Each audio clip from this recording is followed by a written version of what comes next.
विभिन्नेषु दर्शनेषु मुख्यलक्ष्यं तदेव अस्ति। अग्रे ध्यानस्य वातावरणं कीदृशं भवेत् इत्यस्मिन् विषये अत्र श्वेताश्वतरोपनिषदि उच्यते समे शुचौ शर्करावह्निवालुका विवर्जिते शब्दजलाश्रयादिभिः मनोनुकूले न तु चक्षुपीडने गुहानिवाताश्रयणे प्रयोजयेत्। नाम यद् वातावरणं भवेत् तत्र शुद्धं वातावरणं स्यात्। शर्करावह्निबालुकादि विवर्जिते नाम शर्करा न भवेत्, न तु वह्निः भवेत्, अग्निः न भवेत्, न बालुका भवेत्। अनेन न शब्दजलाश्रयादिभिः तत्र जलाशयात् इत्यादिकं न भवेत्, तेन विवर्जितं स्थानं स्यात्। अनन्तरं मनोनुकूले मनसः अनुकूलत्वं तत्र स्यात्, न तु चक्षुपीडने, चक्षूणां पीडनम् अपि न भवेत्। एतादृशं वातावरणं ध्यानयोगाय सम्यक् भवति। इतोपि यदा वयम् अग्रे पश्यामः चेत् अत्र विज्ञानं कुत्र अस्ति इति यः ब्रह्मवेत्ता भवति सः वेदान्तजनितं विज्ञानं विज्ञाय ब्रह्मलोकं प्राप्नोति इति मुण्डकोपनिषदि वर्णितमस्ति। वेदान्तविज्ञानसुनिश्चितार्थाः संन्यासयोगाद्यतयः शुद्धसत्त्वाः ते ब्रह्मलोकेषु परान्तकाले परामृताः परिमुच्यन्ति सर्वे। अनेन अधुना गीतायामपि पश्यामः अथवा सर्वत्र पश्यामः तदा भवति मनसः निग्रहः। योगस्य मूलं लक्ष्यं तदेव। द्वितीयं सूत्रं यदस्ति योगदर्शने पातञ्जलस्य तत्र अस्ति योगश्चित्तवृत्तिनिरोधः। चित्तवृत्तीनां निरोधः एव योगदर्शनम् इति वदति योगः। तु तस्य विघ्नानां शान्तये तत्र लिखितमस्ति ओम् इत्येवं ध्यायथ आत्मानम्। अतः आत्मनः शान्तिनिवृत्तये वयम् ओम् प्रणवस्य तत्र ईश्वरस्य लक्षणम् उक्त्वा पातञ्जलस्य योगदर्शने उक्तमस्ति तस्य वाचकः प्रणवः। तु ईश्वरस्य वाचकः शब्दः भवति प्रणवः। अतः ओम् प्रणवः इत्युक्ते ओम् ओङ्कारः। तर्हि ओम् इत्येव ध्यायथ कथम् आत्मानम् इति वदति अस्माकं मुण्डकोपनिषदि वर्णितमस्ति। अनेन किं भवति मनसो निग्रहायत्तमभयं सर्वयोगिनां दुःखक्षयः प्रबोधश्चाप्यक्षया शान्तिरेव च। मनसः निग्रहेण किं भवति? अभयं भयं न भवति। दुःखक्षयः दुःखानां क्षयः भवति। अनन्तरं प्रबोधश्चापि प्रबोधः भवति। कीदृशः प्रबोधः? कैवल्याय प्रबोधः, मुक्तये प्रबोधः भवति। इदानीं वयं भारतीयज्ञानपरम्परायाः एकः मुख्यः विषयः अस्ति अत्र स्मृतिप्रस्थानं। तत्र स्मृतिप्रस्थाने मूलरूपेण श्रीमद्भगवद्गीता इति आगच्छति। भगवद्गीतायां यदा वयं पश्यामः तदा तत्र उक्तमस्ति योगस्थः कुरु कर्माणि संगं त्यक्त्वा धनञ्जय सिद्ध्यसिद्ध्योः समो भूत्वा समत्वं योग उच्यते।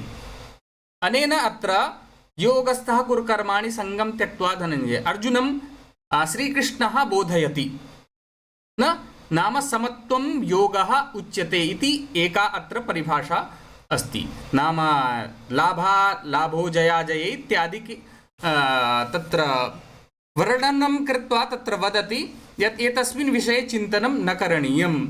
हानिः लाभः स्यात् अथवा जयः पराजयः स्यात्। अतः एतस्मिन् विषये न चिन्तनं करणीयं। तदेव अस्ति समत्वम् इति। योगस्य एकां परिभाषाम् इतोपि वर्णयन् एकः मन्त्रः एकः श्लोकः इतोपि अस्ति। बुद्धियुक्तो जहातीह उभे सुकृत दुष्कृते तस्माद् योगाय युज्यस्व योगः कर्मसु कौशलम्। योगः किं भवति? कर्मसु कौशलम्। कर्मणि अस्माकं कुशलता स्यात् तदर्थं योगः। नाम यदा वयं कस्मिन्नपि कर्मणि यदि अस्माकं कुशलता भवति तदा योगः इति उच्यते। योगम् इति वक्तुं शक्नुमः। अतः अस्माकं कर्मणि कुशलता स्यात्। नाम तदर्थमेव वदन्ति कर्मण्येव अधिकारस्ते मा फलेषु कदाचन ते कर्म फलहेतुर्भूर्मा मास्ते संगोस्त्व कर्मणि। नाम तत्र कर्मणि एव अधिकारः, अस्माकम् अधिकारः केवलं कर्मणि एव अस्ति, न तु तस्य फलविषये अधिकारः नास्ति इति। अत्र यो ध्यानं कुत्र इति वयं यदा पश्यामः भारतीयज्ञानपरम्पराया अनुसारं, तत्र ध्यानेनात्मनि पश्यन्ति केनचिदात्मानमात्मना अन्ये साङ्ख्येन योगेन कर्मयोगेन चापरे। तो यः ध्यानेन आत्मनि पश्यति, ये जनाः ध्यानेन पश्यन्ति तादृशाः केनचित् आत्मानम् आत्मना, केचन जनाः स्वात्मना आत्मानं पश्यन्ति।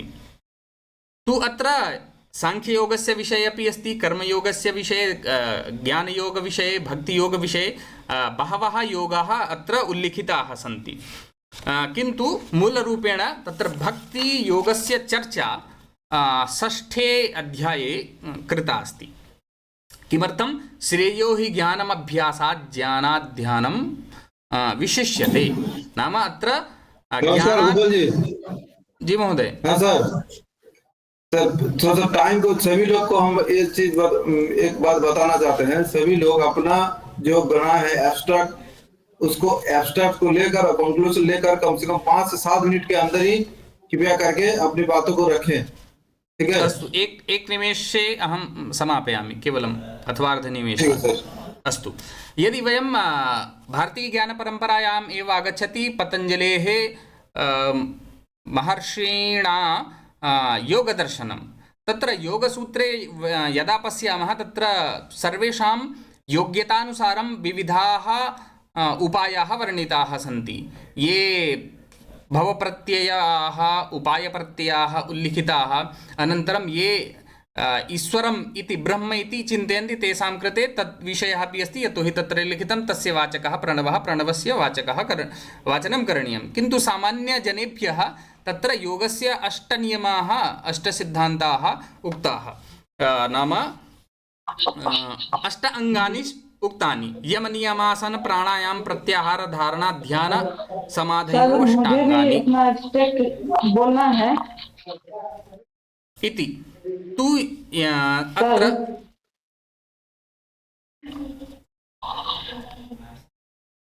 किमपि वदति वा महोदय?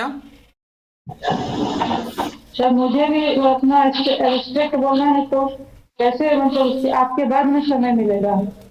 हाँ, अटेंडेंस मैडम, अटेंडेंस होगा, हम नाम बुलाएंगे उसी हिसाब से होगा, ठीक है? आंतरिक अन्तः बाह्यं च भवति। आन्तरिकमध्ये यदा पश्यामः चेत् 4 भेदाः प्राणायाम प्रत्याहार धारणा ध्यान समाधयः, अन्ते मूलरूपेण त्रयम् एकत्र संयमः, तत्र धारणा ध्यान समाधिः त्रयाणां योजयित्वा संयमः इति उच्यते। अनेन कथं भारतीयज्ञानपरम्परायां पश्यामः चेत् अस्य लाभः कः भवति? ध्यानयोगस्य। ध्यानयोगेन सर्वप्रथमं तु ध्यानयोगं कुर्मः चेत् तत्र शारीरिकशान्तिः भवति, शारीरिकलाभः भवति। किन्तु ध्यानयोगमिति कुर्मः चेत् मानसिका शान्तिः भवति।